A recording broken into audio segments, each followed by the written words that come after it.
Thank you for joining us today. And it's my great honor and privilege to introduce Dr. K.K. Agarwal. He's a luminary, often called as the doctor for Indian people, is a cardiologist, president of the Confederation of Medical Associations of Asia and Oceania, which is entire Southeast Asia. He was the past president of Indian Medical Association, and he's the president of the Heart Care Foundation, where his tireless work and pursuit continues. And the post national president of the Indian Medical Association, but more importantly, he was awarded Padma Shri for his services and contributions in the field of medicine. He has published many books, textbook chapters, and has thousands of articles in national and international press. He is a recipient of numerous awards, and we are so happy to have him speak at our symposium today. So without further ado, Dr. K.K. Agarwalji. Thank you, Dr. Suhas. Thank you, all of the present here, Dr. Pratap, Dr. Wong, Dr. Paul, Dr. Google, Dr. Saran, Deepak, my mentor, Jennifer, and everybody. Today, we are speaking at a time when India is showing a second wave, and collectively its numbers are much more than the number combined of US and of the Brazil. So I will start doing my slides.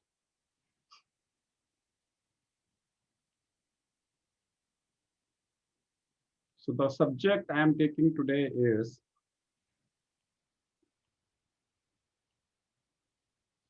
let's go down. So the subject I am doing today is twist. What is happening is COVID management twist. How we started and how we are continuing. This is based on my experience of 2,278 COVID interactions I have done in over a year. And today, since morning, it is my 11th interaction with the people.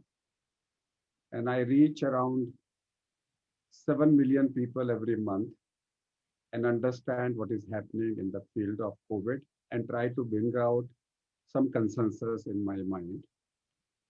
So we can see here, India is, the number of cases are approximately 200,000, which they have crossed today. And collectively, they are more than USA, Brazil, and France. But if you see the number of deaths, they are much lower than the Brazil. And if you can see the death per million population, 125 per million population is much lower than USA, Brazil, France, Russia, UK. If you see the top 10, India's mortality has been the lowest. Whatever may be the reason, somewhere the mortality reduction will go to our lifestyle, which we will talk. At this moment in India, there are multiple COVID viruses which are spreading. We have primary 614 wild COVID. Then we have mutant COVID. We have UK mutant COVID, mutant South African COVID, mutant Brazil COVID. Then we have 448, 542, 452 double mutation Indian COVID, E gene target failure Indian COVID. Our reinfection rate is 4.5%, much higher than the West. And now we are getting a large number of cases of COVID after the vaccine. We don't know what this peculiar situation is. And we are also getting mild, moderate, or severe pulmonary or systemic COVID. I am a student well trained by Deepak. And long time back, I did a lot of work and understanding and teaching and learning under him. And so we came back to certain collaborations of modern system and Ayurvedic system of medicine. So let me see what is COVID. COVID is acute, so less than 3 months, manageable, we know the treatment today, immunogenic, thrombogenic, inflammatory, contagious, novel, viral, disease, pandemic. That's what we say. And we come back also to a Ayurvedic sutra. It is inflammatory, so it is pitta disorder. It has cytokines, so there is a pitta mala.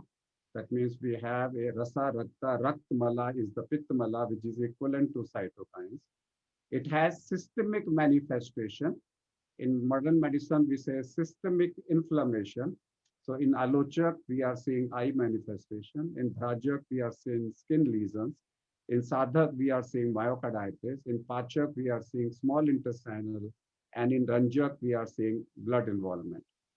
It is respiratory, so there has to be involvement of 5 prans, but it spares the Udan Vayu. Therefore, you have a happy hypoxia. So it is involving all other Vayu minus the Udan Vayu. It involves prana, happy hypoxia, vyana, small intestinal colic, vyana, tachycardia and bradycardia, apana, it producing constipation. It spares the kapha, it spares the Shleshak joint, so there is no arthritis. There is no effusion in the joint. It, it spares the Tarpak, so there is no hydrocephalus. It spares the Bodhak, so there is no angioneurotic edema presenting. It spares the Avalambak, so there is no pericardial effusion and no pleural effusion. It spares the Cladec, so there is no GI manifestation related to the stomach, except for gastritis, which is pitta in origin. So therefore, this is a disorder primarily of Pitta. So it correlates with the modern medicine that this is a systemic inflammation. So there is a correlation between modern medicine and Ayurveda in terms of inflammation. It's a rasa rakta disorder. So there is an involvement of extracellular fluid and pitta mala. And it is the treatment is anything which is bitter and astringent or anti-inflammatory pathways. So therefore, hydroxychloroquine is bitter, colchicine is bitter. All allopathic modern medicines are either bitter or astringent. And the same thing came with Kada, the same thing came with Giloy, the same thing came with Kalmek. So we started a concept of bitter and astringent, Kadwa and Karva and Kasela as anti-inflammatory pathway. So there is a similarity between the two together. We all know here the involvement of virus. I'm not going to go into the details, but at this moment, I want to come back. India is showing twin pandemic, the pandemic of COVID and the pandemic of low-grade systemic inflammation. In Ayurvedic language, COVID is a disorder of an external disorder, and it also talks about low-grade systemic inflammation, which talks about a pitta-vitiated society. So at this moment, India is a pitta-vitiated society. So they have excreted, they have a lot of mal present in the body of pitta. Therefore, two together are causing significant inflammation in the body, which ultimately leads to the production of clot. In Ayurvedic language, that is pitta vitiating the kapha and leading to the clot formation. In terms of inflammation, we have 4 different types of inflammations in the body. Free radicals, antioxidants. So here comes the role of Chyawanprash. And in our side, we have vitamin C, A, E, D. So there is a free radical injuries. Then there is a inflammation on the cell surface, which is happening with PLA2 and arachidonic acid pathways. Where comes the role of Montelukast? Where comes the role of other things? And then we have TH pathways called T helper cell pathways. These are the predominantly responsible for Pitta Mala, or which is responsible for the cytokines. They can be 2 pathways, TH1 and TH17. TH1 depletes lymphocytes and TH17 increases neutrophils. Up till now, we were thinking that COVID is a TH1 pathway, but of late now we have started about, once we have started seeing cases of autoimmunity exacerbating with the vaccine, now we know it has both TH1 pathway and TH17 pathway. In TH1, there is a recruitment of lymphocytes and then depletion. In TH17, there are neutrophils which are recruited, and there comes the role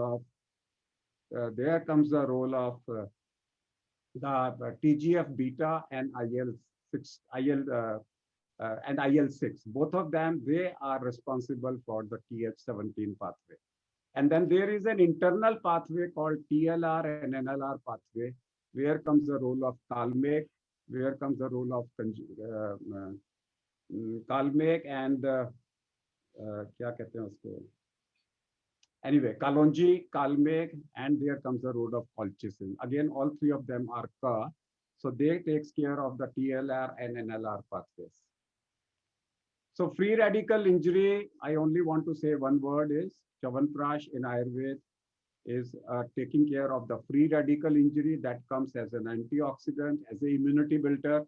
In modern medicine, we are giving them vitamin A, C, E, and in Ayurveda, they give also equivalents to that. Now, coming back to the normal pathways, if there is a TH1 pathway, it produces interferon gamma, which will take care of the immunity. If this interferon gamma is delayed, if this interferon gamma is delayed, it produces IL-6, TNF-alpha, and IL-8.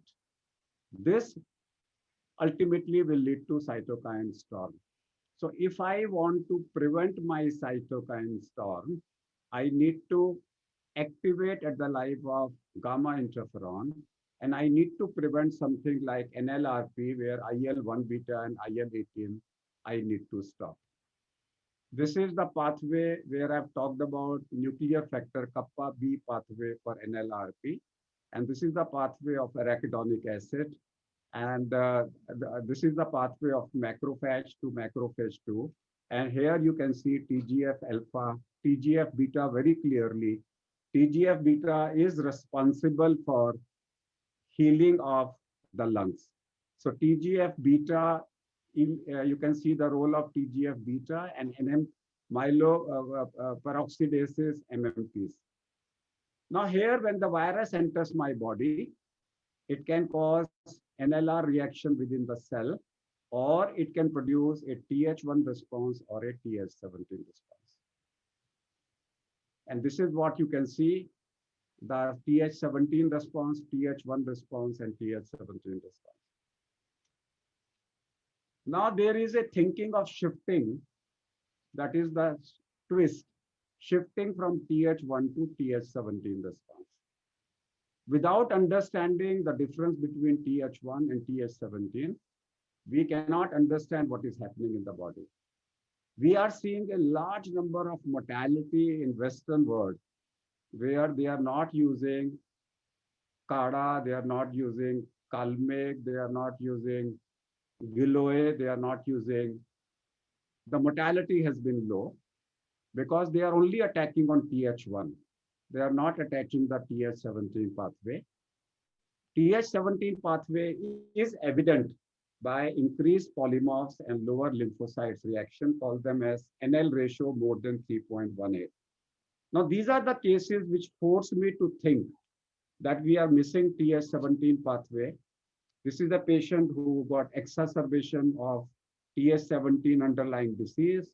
This is a patient of lymphadenopathy. Patient developed mental lymphadenopathy, eye conjunctivitis. You can see 3 patients, 1 episcleritis, 2 scleritis. Then we can see seizure precipitating. I have seen a patient precipitating with heart attack. We have TH17 pathway. We have Bell's palsy. We have cases with chicken pox. We have cases with shingles precipitated. These are all live cases. I'm just going one by one. These are the cases who got precipitated. These are the cases where underlying allergy got precipitated. This is psoriasis getting precipitated. These are all after vaccines. These are all after vaccines. This is rheumatoid arthritis, 4 cases getting precipitated. GI disorders getting precipitated. All these disorders have 2 cases of thyroiditis getting precipitated after the vaccine. Diabetes getting precipitated. Now, what is getting precipitated, what is common in this precipitation after the vaccine is TH17 response. And now this TH17 response answers all the difficult questions all the unanswered questions can be cleared by this phenomena. And that is treat both Th1 and Th17 response. Th1 is steroids, Th1 is colchicine, Th1 is mefenamic acid, that is a Th1 response. And Th2 response is artemisinin, high dose of vitamin D, and blood thinners, non-heparin blood thinners. Non-heparin, because in a Th17 response, your neutrophil recruitment increases NET and they cause platelet aggregation. So therefore, if you talk in terms of Ayurveda, pitta, vitiating pitta leading to kapha formation means shift from Th1 to Th17 response. Where when you say that my body is primarily a Th1 response, and now vitiated pitta has gone into kapha, and that kapha has started accumulating, that means the body has shifted from Th1 response to Th17 response. Th1 response will cause increased CRP. Th1 response will cause slightly rising in D dimer, but by the time Th17 gets stimulated, you start getting low platelet counts. Now, what is the current treatments available? You have antivirals, but antivirals, they causes blocking the NSP14, and unusual and uncontrolled use of antiviral can cause mutations. We have Th1 inflammation, mefenamic acid, colchicine, and steroids. So we have T17 platelet aggregation aspirin. We have T17 blood thinners, rivaroxaban and dabigatran. We have plasma, post-vaccine plasma and antibodies. We have immunity boosters, vitamin D, vitamin C, and vitamin E. And now we are talking about artemisinin and vitamin D as a Th17 inhibitor. So therefore I say my topic is a twist, because the Western literature is not talking about Th17 at all. They are only talking about Th1. Remember, America is a Th1 society. Remember, Europe is a Th1 society. They have very high inflammatory disorder. Multi-system inflammatory disease is very common in America and in Europe. India is a society which is more of a mixed society, though therefore we are getting a pith kapha type of a disease. So when you have a pure pith, it is Th1. When you say pith kapha disorder, it becomes a Th1 to Th17 disorders. Remember, to identify Th17 pathway, the most important is day 5. On day 5, there is a shift from Th1 to Th17 precipitated by TGF-beta and IL-6. Therefore, to reduce TGF-beta and to reduce IL-17, IL-17 is reduced by vitamin D, and you reduce TGF-beta by giving artemisinin. I'm not discussing the role of artemisinin because that is a subject for discussion. Now I'm only discussing the concept, how a modern medicine doctor understands the Ayurvedic physiology and correlates. And it very clearly says TGF-alpha, TGF-beta is responsible for neutrophilic recruitment, and it is also responsible for M1 to M2 macrophages and IL-12 production. Therefore, if you give TGF-beta, it will reduce number 1. With Th1, if you combine Th2 treatment, it will take care of primary inflammation, it will take care of thromboinflammation, and it will also prevent lung fibrosis. So my definition is Th1 is called immunoinflammation, Th17 is called thromboinflammation. In Ayurvedic language, Th1 is pitta vitiation and Th17 is pitta kapha vitiation. That's only I wanted to share. Thank you.